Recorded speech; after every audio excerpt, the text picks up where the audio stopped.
taking pepper, put inside your eyes if you cannot understand that. Jesus Christ. And there was never any time that you had any abortion or... I did not have any abortion. Hello beautiful people and welcome back again to my YouTube channel. It is your favorite baby girl, Dyna Ekwueme in the building, and I know I came looking different. I came with a guest, and this guest is an honorable guest on this channel, a guest that is so sweet, so wonderful, so everything dear to me, and this is my sweet mommy. Mrs. Juliet Ekwueme. Guys, I know you guys will be wondering, I don't know if our vlog has gone up or if this video is the first one before the vlog. I don't know how it's gonna go, but then I know some of you are like, god damn, who are these pretty damsels gracing our screens? Mama, Yes, sir. you're looking pretty. Hello, Dynamite. I love you all. Anyway, guys, like I said in my vlog, I actually did a photo shoot session for my mom. My mom's birthday is coming up on the 22nd, and I thought, why not? If not, if you're not following my Instagram, you're going to be missing those beautiful photos. So please go follow my Instagram account, know who snapped, where it was snapped, how it was snapped, everything. Just follow for the behind the scenes. Anyway, today we have a few chit chats to discuss, and it's just, I don't know, I feel privileged. Mommy, I feel like I'm talking too much. Just say something. Well, Dynamite, I don't have much to say. I love you all, and this is the first time for this year meeting you guys. I want also to say a big thank you for all your support, for the way you are supporting my daughter in everything, in all her videos, for all your contributions, for the way you are making her to move forward. God bless you all. Thank you, Mama. Anyway, like I said in one of my vlogs, my mom is officially here for Omugwo. Actually, she's been here for over a week, for more than 2 weeks now. Yeah, and she's been you guys already know her, she know they disappoint. So today I will be asking Mama a few questions, because I know as she's turning 50 something next week, I know some of you will be wondering, there are some questions, you know, Dyna that is privileged to have her mom, you know, here around supporting her and all of that. There are so many questions that if you were in my shoes, you probably would love to know, and I said, why not? If not, let's ask Mama Dynamite. So first of all, now you're turning 53, Abby, 54, 53? 53 years of age. What do you know now in your 53 years on earth that you wish you knew maybe when you were 23? Well, a lot of things. When I was in my early 20s or my 20s, I was still very tender. In fact, I had wished that within my 20s, I could have been doing a lot of things. Number one is doing enough exercise that I am doing now. Every morning now, I jog in order to maintain my health. Another thing I wished I could have known within my 20s, which I now know better now, is having enough rest. Oh, you were a workaholic. Real workaholic. Within my 20s, I know that time I was producing babies, and producing babies. Yes, I was bearing babies. Yes, I got married 23 years. And I started having babies just exactly the year you got married. And I started having babies immediately. And then another thing was that I wasn't having a real rest. Shuttling from Aba to Port Harcourt to Uniport, it was very, very hectic. One sandwich to another, from sandwich to regular, and regular to sandwich in order to make ends meet up to this level of my PhD program. Another thing I could have wished was getting involved with a lot of people, getting involved with being more open-minded, having more connections, not being all that focused in education. I could have liked to move myself into business. Please, I cannot come and die gang. So as to get my own cash. There are so many things I could have wished. But you're But because within that period, I focused in education. I was so much busy. Education.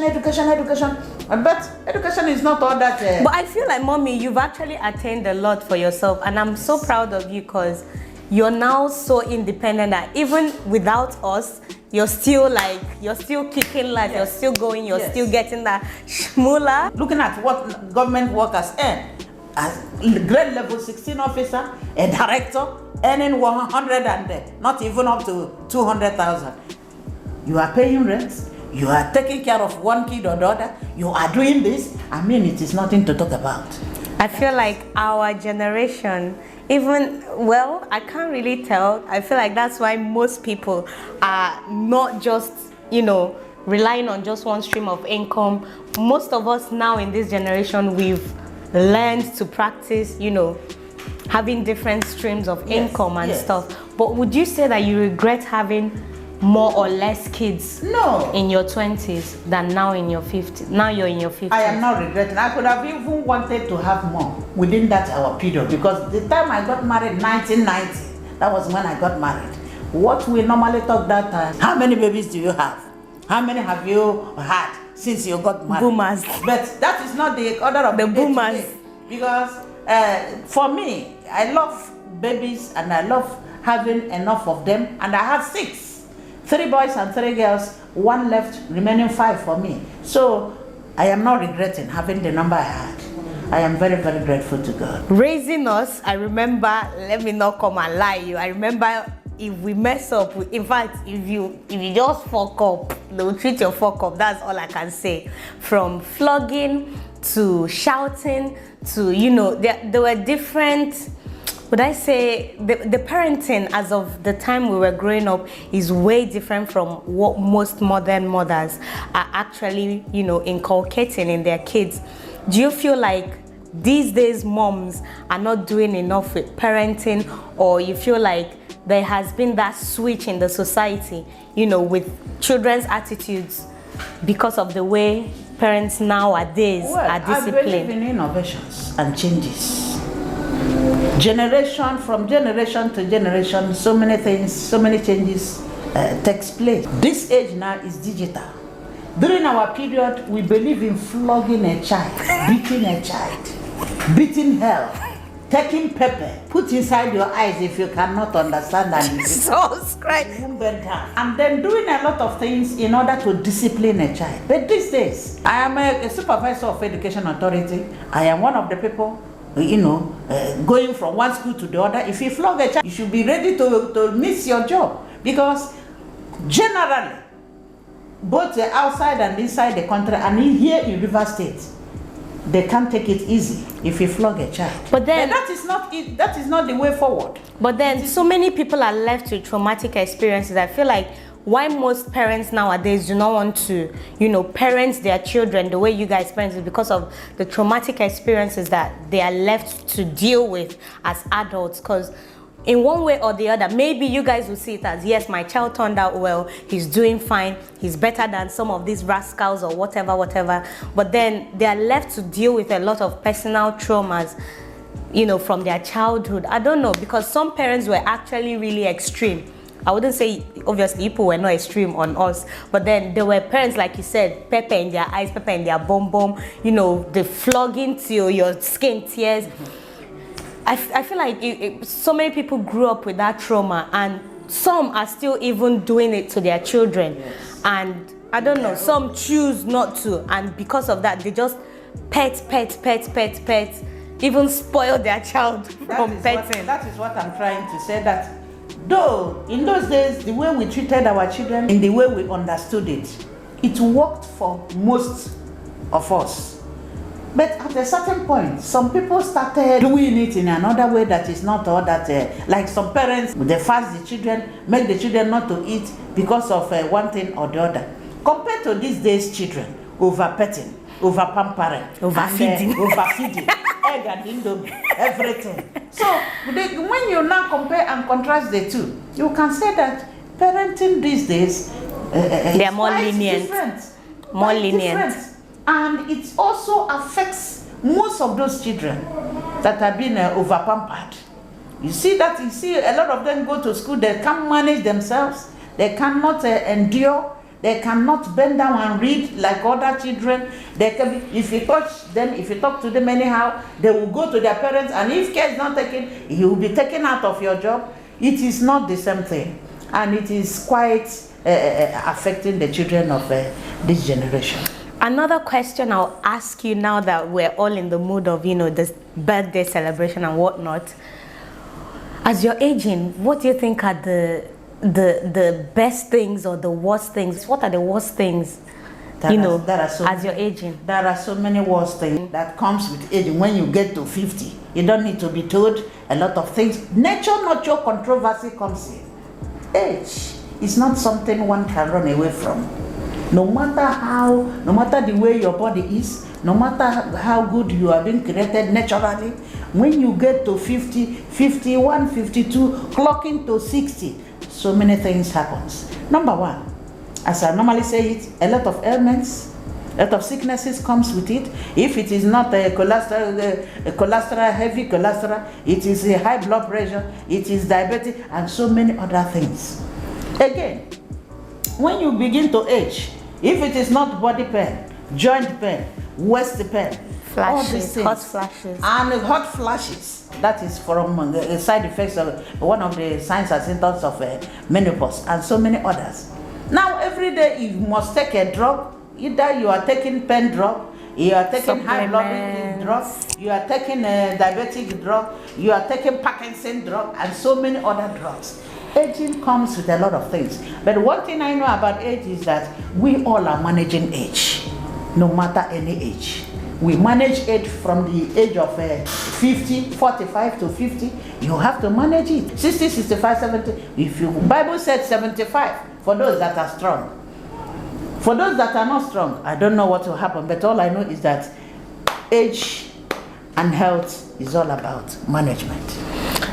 And another interesting question I'll be throwing at you today is about, this is one that I've been getting of recent, because I just put to bed. It's been almost 3 months since putting to bed, and a lot of people have been asking about contraceptives. What is your take generally on contraceptives? Do you feel like women should or should not? What was your own honest, growing up? Did you have to take contraceptives, and how common was it? The word contraceptives, that was what I wrote in my master's 2010 at the University of Port Harcourt. When you talk about contraceptives, a lot of things comes in mind. We have natural contraceptives, we also have artificial contraceptives. When we are talking about contraceptives, we more or less look at the artificial contraceptives. And in one of my books, I wrote about contraceptives also, how to prevent unwanted or any unintended pregnancies. The side effects of contraceptives, before I talk about the side effects of contraceptives, contraceptive does not provide 100% protection for STDs, and it needs consistency. If you don't follow it consistently, you end up not getting what you are supposed to get. It might fail you. In fact, it will automatically fail you. Some of the side effects of contraceptive, I don't need to talk about it. Some people have heavy bleeding, some people have acute headache, some people have amenorrhea. So are you advising that women should or should not? Shouldn't. Let me talk about it. It depends on your own body. You must test the one that will suit your body system. There are some people that take it, and when they take it, the side effect they observe, becomes severe, that some women even regret taking it. Are you getting what I'm saying? For me, I didn't take any contraceptives. What I followed was natural family planning, which I involved in almost all the books I wrote in family planning. So you're telling me that since you giving birth to all your children, you never for one day take any contraceptives, because I wrote about contraceptives during my master's degree, and I knew about contraceptives from the onset. When I passed through marriage course class. And there was never any time that you had any abortion or... I did not have any abortion. I followed my I followed my natural family planning. I followed natural family planning methodology. throughout after having my babies. Of course, I finished having babies by 34, and by 34, I was very, very young. Okay, so I did not involve myself in any contraceptives because of the side effects. And for you not to involve yourself in any contraceptives, that is to say that you must have to know your natural body signs. You must have to know about your egg white. You must have to know about your early part. You must have to know about your ovulation. When you are supposed to get pregnant and when you are not supposed to get pregnant, and when you are free to have intercourse, which is very, very easy to play. Because if you cannot control your body, you might end up having babies that you did not plan for. So what about women who are hormonal and this menstrual cycle of a thing may not be consistent for them? Are you advising that? Because anything could happen with that.